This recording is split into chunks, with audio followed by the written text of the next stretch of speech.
Once upon a time, there was a wise and good king. He had only one son, a boy named Delibes. Prince Delibes was a clever young man, and the king loved him very much. One day, the king called the prince to him and said, "Listen, my son, you will be king after I have died. I want you to be a wise ruler, but you will only be wise if you are happy, and you will only be happy if you marry a good and clever woman. So I want you to travel around my kingdom. Look for the best woman you can find and marry her. Then I am sure you will become a good ruler of our kingdom." So Delibes left his father's house, and he began to travel around the kingdom. He went to every town and every village. He met the daughters of rich men and the daughters of poor men, the daughters of nomads and the daughters of hunters. Some of them were beautiful, but they were stupid. Some were wise, but they were ugly. He couldn't find the perfect girl. He spent many years traveling. He didn't look like a prince anymore. His clothes were old and torn. His shoes were broken. One day, the tired prince lay down to rest under a tree. It was the middle of the day, and the sun was high in the sky. His food was finished, and he was very hungry. He fell asleep. When he woke up, he saw a girl. She was looking after her father's sheep. Delibes looked at her. She was the most beautiful girl he had ever seen. He wanted to speak to her, but he couldn't. "What's the matter?" the girl said. "You look hungry. I have only a little bread with me here, and you can have it if you like." She took out some bread and gave it to Delibes. He ate it hungrily. "Thank you," he said. The girl started to walk away. Delibes wanted her to stay. "Have you seen my camel?" he said. "No," the girl said. "I haven't seen a camel, but a blind one has passed this way." "Really?" said the prince. "And this camel had no tail." "How do you know?" asked the prince. "And there is a wound on its right side," the girl said. The prince was very surprised. "You haven't seen this camel," he said, "but you have described it perfectly. How did you do it?" "Oh, it was easy," the girl said. "Look at this bush. A camel has been eating the leaves, but it has only eaten from one side of it. This probably means that it's blind in one eye. And do you see this camel dung? It's all together, in one pile. But camels move their tails when they drop their dung. When a camel has a tail, the dung falls in different places." "But what about the wound on the camel's right side?" asked Delibes. "How did you know about that?" "Look here, in the sand," said the girl. "A camel has been rolling here, but it has only rolled on its left side. This means that its right side must be wounded." "I've found the girl I'm looking for at last," the prince said to himself. "Please," he said to the girl, "tell me your name." "My name is Hariri," she said. "And what is your father's name?" "Nakrusa." "Where does your family live? Where can I find them?" "Down there," said Hariri, and she pointed to the village in the distance. "I'll come back very soon," the prince said, "and speak to your family. But first I must go home. I must tell my father. I found the girl I want to marry." Delibes hurried back to his father's house. "Father," he said, "I found her. She's the wisest and most beautiful girl in your kingdom." His father smiled. "That's good, my son. But don't be in a hurry. Find out more about the girl. Meet her family. Talk to them." So Delibes began the journey back to Hariri's village. On the way, he met Nakrusa, Hariri's father. "Let's walk together," he said to the old man. "Very well," Nakrusa said. It was a long way to the village. The path was rough and stony, and the sun was hot. Nakrusa and Delibes walked together, but they didn't speak. At last, Delibes said, "The journey is too long and we are both tired. Let's make it easier. Why don't you carry me? Or, if you like, I will carry you. Then the time will pass more quickly." Nakrusa looked at Delibes, but he didn't say anything. What a crazy idea, he thought. What a stupid young man. They walked on, but they still didn't speak. After a while, they passed some young men. They were looking after a herd of 100 cows.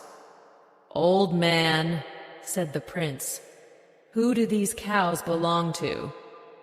"They belong to my cousin," said Nakrusa. "He's a very rich man." "Rich?" The prince laughed. "No, he must be poor. I'm sure he's a poor man. I'm sorry for him." Nakrusa shook his head. What a strange young man, he thought. He's sorry for a man who has 100 cows. A little later, they passed another herd of cattle. There were 10 cows and 1 bull.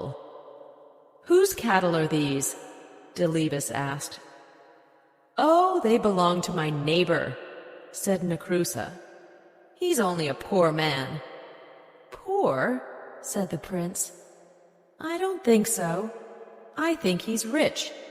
Yes, he's certainly a rich man." This young man is crazy, Nakrusa thought. They walked on, over the hills, until they came to a valley. There was a field of wheat in the valley. It was already yellow and ready for the harvest. "Is this wheat free, so that travelers can eat it?" asked Delibes. "Free?" said Nakrusa. "What do you mean free? Of course it isn't free. It belongs to the farmer." "I don't understand this boy at all," he said to himself. The sun was going down now. It was nearly evening. At last, they could see the village in the distance. Some people were coming out of the village. They were carrying the body of a dead man. They were taking him to the cemetery. "Who has died?" Delibes asked Nakrusa. Who was this man? "He was a good old man," Nakrusa answered. "I knew him well." "And will his name be buried with him?" asked Delibes. "Or will his name live on?" How stupid, Nakrusa thought. The poor man is dead. Of course his name dies with him. It won't be used again. He said nothing. He walked on towards his house, and Delibes followed him. The prince and Nakrusa came to Nakrusa's hut. The old man turned round to Delibes. He wanted to say goodbye, but the prince had already followed him into his compound. Nakrusa was tired of Delibes. He wanted him to go away. But now the young man was his guest. He had to welcome him. So he went into his hut and brought out a mat. He put it on the ground, and Delibes sat down on it. Hariri was inside the hut. She was cooking the evening meal. "Listen, daughter," Nakrusa said to her. "We have a very strange guest. A crazy young man has followed me all day. He's come to the village with me, and now he's here in my compound. Take him some water so that he can wash his feet." So Hariri took some water and went out to wash Delibes's feet. He was very happy when he saw her. She smiled at him, and his heart jumped. She was even more beautiful than before. "Why don't you put your feet on the mat?" she asked him. "Look, they're on the dirty ground." "But my feet are still dirty," Delibes answered. "You haven't washed them yet. If I put them on the mat now, the mat will get dirty too." So Hariri washed his feet. When they were clean, he put them on the mat. Hariri went back into the hut to find her father. "This young man isn't crazy at all," she said. "Oh yes, he is," said Nakrusa.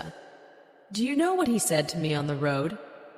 "Let's make the journey easier," he said. "Why don't you carry me? Or if you like, I'll carry you." Wasn't that stupid? How can I, an old man, carry a big young man like him? "But father," Hariri said, "you don't understand. He meant that the journey was long and boring. He wanted to make it interesting. When he said, 'Why don't you carry me?' he meant, 'Why don't you tell me a story?' And when he said, 'Or if you like, I'll carry you,' he meant, 'Or if you like, I'll tell you a story.' In that way, you could help each other along the road." "Well, anyway," said Nakrusa, "that wasn't the only thing. We passed a big herd of 100 cows. 'Who do these cows belong to?' he asked me. 'He must be a poor man.' Poor? A man with 100 cows is rich. Then later we passed a small herd of 10 cows and 1 bull. 'Who do these belong to?' he said. 'Oh, he must be a rich man.' Now, isn't that crazy?" "No, father," Hariri said. "He's right. The man with 100 cows is rich now, but he won't be rich for long. If he doesn't have a bull, his cows will never give birth to calves. After a while they will all die, and he'll be poor again. But the man who has a bull as well as 10 cows will soon be rich. His cows will all have calves. He'll have more and more cattle every year." "You haven't heard it all," Nakrusa said. "We passed a field of wheat. Is this wheat free so that travelers can eat it?" this stupid boy asked me. "Free?" I said. "Of course it isn't free. It belongs to the farmer. Only he can eat it." "But father," said Hariri, "who is the farmer? Is he a generous man? Does he give food to the guests and travelers who come to his hut?" "Yes," said Nakrusa. "I know the man. He's a good man. He's always kind to guests and travelers." "And does he ask them to pay for their food?" asked Hariri. "Of course he doesn't," Nakrusa answered. "What kind of man asks his guests to pay for their food?" "Then the young man was right," Hariri said. "The wheat is free. Travelers can eat it without paying." "Well, perhaps," Nakrusa said. "But listen to this. While we were coming into the village, we passed a funeral. A crowd of people were taking a dead man to the cemetery. And do you know what this poor fool said? Will his name be buried with him, or will it be used again?" "Oh," said Hariri, "that's easy to understand. He was asking you if the man had a son. The father's name lives on in his son. It's not buried with him. It's used again and again." Nakrusa was tired of talking to his daughter. He went to talk to her uncles. "My daughter's crazy," he said. You have seen that strange young man sitting outside my hut. He asks all kinds of stupid questions. But my daughter likes him." "Does she?" said Hariri's uncles. "That's good. Your daughter isn't a child now. She must get married soon. Why don't you let her marry him? He looks like a good man to us." "Oh, very well," said Nacrusa. "But it's all so strange. I can't understand it at all. They're both crazy." Hariri heard her uncles and her father.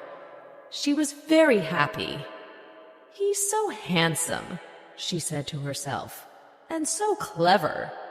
He's the best young man I've ever seen." Delibes was still sitting outside the hut on the mat. He heard Hariri's words. He was very, very happy. The wedding was soon arranged. Delibes hurried back to his father, the king. "Hariri is a wonderful girl," he said. "The best girl in all Afar." "I am very happy for you, my son," the king said. "Send camels and cattle for the feast. Take some servants and all my armed men. Go to her house and marry her. Then bring her back to the palace." "Oh, no, father," said the prince. "She doesn't know that I'm the king's son. I don't want to tell her yet.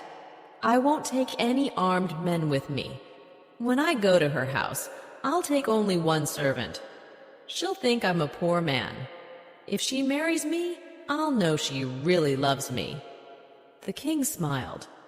"Very well, my son," he said. "Go, but come back soon. I want to meet my new daughter." It was a long way from the king's house to Nacrusa's village. The prince and his servants started their journey early in the morning, but they walked all day. The sun rose higher and higher in the sky. It became hotter and hotter. "I'm very hot and very, very thirsty," Delibes said. "I must have a drink." "That's all right, sir," the servant said. "Look, we're coming to a water hole. You'll find some water there." They came to the water hole and Delibes looked down into it. The hole was deep. The water was a long way down. "Climb down and fill my water bottle," Delibes said to his servant. "Oh, no, sir, I can't do that," the servant said. "I don't want to fall and break my neck." So Delibes climbed into the water hole himself. He drank the cool, clean water and filled his bottle. Then he looked up at his servant. "Pull me up," he shouted. But the servant laughed at him. "Pull you up?" he said. "Why? You fool. I'm going to be the master now." He picked up a big stone and lifted it above his head. "He's going to throw it down and kill me," thought Delibes. "Wait a minute," he shouted. "Don't kill me. You'll never escape. Someone will soon find my body. They'll tell my father, and he'll send his men to kill you. I've got a better idea." The servant put the stone down. "What do you mean, a better idea?" he said. "We'll change our clothes," said Delibes. "You take my clothes, and I'll take yours. You can be the master, and I'll be the servant." The servant laughed. "That's a stupid idea," he said. "If I pull you out of the water hole, you'll kill me. I know you will." "I won't kill you, I promise," said the prince. "And I won't tell anyone that you're my servant." The servant picked up the stone again. "I don't believe you," he said. "Get ready to die." "Very well," the prince said. "But don't you want to marry the most beautiful girl in Afar?" How will you find her father's house? Only I know the way. The servant thought for a moment. Do you really promise? He said. You won't kill me. You'll be my servant, and I'll be your master? Yes, answered Delibes. You know me. I always keep my promises. All right, the servant said, and he pulled Delibes out of the water hole. They changed their clothes. The prince took the servants, and the servant took the prince's. Then they walked on along the road. At last they came to Nacrusa's village. Everything was ready for the wedding. The women were cooking a wonderful feast. Guests were arriving. People were singing and dancing. Hariri couldn't wait to see the face of her dear Delibes. She looked out of her hut, but there was the servant, dressed in Delibes's clothes. This man isn't my husband, she said. I've never seen him before. Don't be a fool, her father said. Look at his clothes, his dagger, and his shoes. He was wearing them when he came here before. But my husband is a clever man, said Hariri. This man looks like a fool. Let me ask him some questions. Oh, very well, Nacrusa said. But be quick. The guests are waiting. The wedding must begin. So Hariri came out of her hut and spoke to the servant. Tell me, she said, what is the heaviest thing a man can carry? The servant frowned. The heaviest thing? He said. Let me think. A camel's heavy. No. A fallen tree is heavy. Ah, I know. A grinding stone. Yes, a grinding stone is the heaviest thing. Hariri looked behind the servant. Who is that man standing under the tree? She wondered. Here's my next question, she said. What is the sweetest food in the world? The sweetest food, the servant said. The sweetest food. Yes, I know the answer. The sweetest food is honey. Hariri was watching the man under the tree. He was coming towards her now. I have one more question, she said to the servant. What is the most beautiful smell in the world? The servant shook his head. What a stupid question, he said. Flowers have the sweetest smell. Everyone knows that. Delibes was standing behind his servant now. He smiled at Hariri. This man says he's my husband, said Hariri, but he's a fool. His answers are stupid. Nacrusa was very angry. Daughter, he said. What are you saying? Look, the wedding guests are here. The feast is ready. Take this man. He is your husband. Please, father, Hariri said. I can't marry a fool. Let me talk to his servant. She looked at Delibes. Did you hear my questions? She asked him. Yes, said Delibes. And here are my answers. Your first question was, what is the heaviest thing a man can carry? My answer is a promise. A promise is a very, very heavy thing. For me, just now, it's the heaviest thing in the world. Next, you asked, what is the sweetest food? I know the answer to that question. I was alone once in the desert. I had no food. I nearly died of hunger. Then I met a girl. She gave me a piece of dry bread. It was the sweetest food in the world, because I was so hungry. Your third question was this. What is the most beautiful smell? I can answer that one too. It is the smell of the skin on the neck of your baby son. I don't have a son yet, but one day, God willing, he will give me a wife. And one day, God willing, she will give me a son." Hariri laughed and clapped her hands. "Did you hear that, father?" she said. "This man is my husband." "But he's only a servant," Nakrusa said. "I'm tired of all this nonsense, Hariri. I'm your father. You must obey me. Marry the master, not the servant." Hariri went and stood beside Delibes.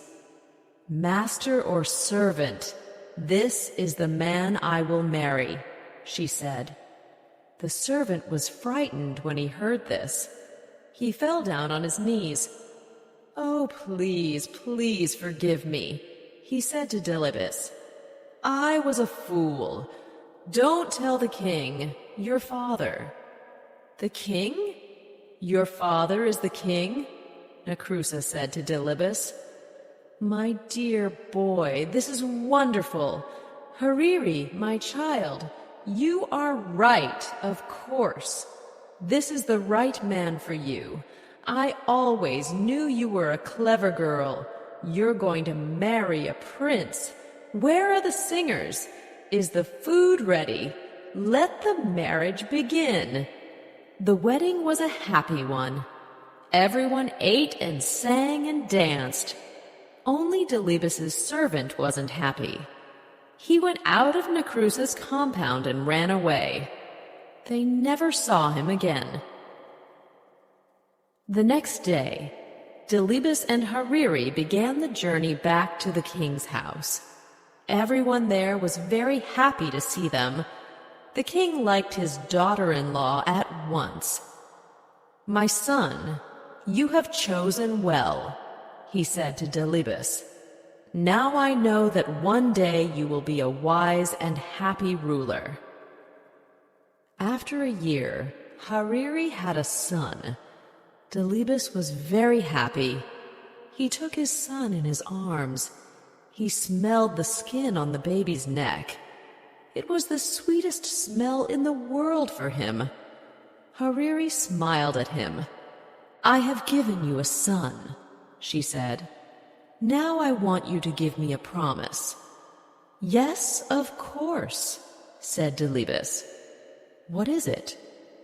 "I'm always frightened when you go out at night," Hariri said. "There are bad men in the town, and the wadi is the most dangerous place. Please don't go to the wadi in the evening, when the people and the animals have returned to the town. Promise me." "I promise," said Delibes. And so Delibes and Hariri lived happily for many years. They had 7 sons and 7 daughters. The old king died, and Delibes became king. He was a wise and good ruler. The years passed. One day, when Delibes and Hariri were old, a servant came to Delibes. "The camels have returned from the wadi," he said, "but one of them is lost." Delibes forgot his promise to Hariri. "I'll go myself and look for it," he said. It was dark outside. There was only a half moon in the sky. Everything was quiet. There was nobody at the wadi now. Everyone was at home in their own houses. Suddenly, 4 men jumped out from behind a tree. "Give us your money!" shouted one. "Give us your clothes!" shouted another. The third man came close to Delibes and looked at his face. "Let him go," he said to the others. "It is the king." "What?" the fourth man said. "Yes, quick, let him go." But the first 2 robbers laughed. "Let him go," they said. "Are you crazy? He'll send his soldiers after us. They'll catch us and kill us. No, we must kill him now." They began to argue with each other. "Kill him," the first 2 robbers said. "Let him go," said the others. The first two robbers were the strongest. "We must kill you," they said to the king. "We want to save our own lives." "Give me one last wish before I die," the king said. "Very well," said the robbers. "What is it?" "Go to my house," Delibes asked them. "Tell my wife that you saw me near the wadi. Say to her, 'There's a black cow in my herd of cattle. Its horns are too long. It will put out the eyes of the other cows. Take it out of the herd.'" "Is that all?" asked the third robber. "No," answered the king. "Tell her this: there's a black mat on the roof of my house. Take it away. Put a white mat there in its place." "Is there anything else?" said the fourth robber. "Yes," Delibes answered. "I have 4 camels. Tell my wife to keep 2 of them, but tell her to let 2 of them go." "Have you finished now?" the first robber said. "Yes," said Delibes. "Then you must die," the first robber said. And so the robbers killed Delibes. They took his body and threw it under a tree. "Come on," the first 2 robbers said. "We must run away." "No," said the third and fourth robbers. "We must take the king's message to his wife. We promised." "Are you crazy?" the first robber said. "She'll know that we killed him. Her sons will kill us." "But she doesn't know that he's dead," the third robber said. "Nobody knows that he's dead." So the 4 robbers went to Delibes's house. They asked to see the queen. She was talking with her 7 sons. They were all carrying spears. The first robber walked boldly up to the queen. "I have a message for you," he said, "from your husband, the king." "Where did you meet him?" Hariri asked. "At the wadi," the robber answered. The queen put her hand over her mouth. Her eyes opened wide and she looked at the robbers. Her sons moved towards her. "Is my husband well?" she asked. "He's fine," laughed the robber. "We left him under a tree. He'll be home soon." "And what was his message?" Hariri asked. The first robber told her the words of the king. When he finished, Hariri said to her sons, "Catch these men." "Why?" her eldest son asked. "They have only brought some messages from our father." The robbers were already running out of the compound. "Quick! Quick! Don't let them escape!" shouted Hariri. Her 7 sons ran after the robbers and caught them. They brought them back to the queen. She was crying. "What's the matter, mother?" her eldest son asked. "Didn't you understand your father's message?" said Hariri. "Listen, this is what it means. Take the black cow out of the herd of cattle," he said. "It will put out the eyes of the other cows." This means that your father doesn't want the crows to eat his eyes. He wants us to bury his body. "You mean our father's dead?" her sons asked. "Yes," said Hariri. "This is his second message. Take away the black mat on the roof. Put a white one there. He is dead, and he wants me to put white clothes on for him." "It was these men who killed my father," shouted one of the sons, and all of them lifted their spears. "Wait," said Hariri. "There was one more message. Keep 2 of my camels," your father said, "but let 2 of them go." This means that 2 of these men killed him, but 2 tried to save his life. The robbers fell down onto the ground.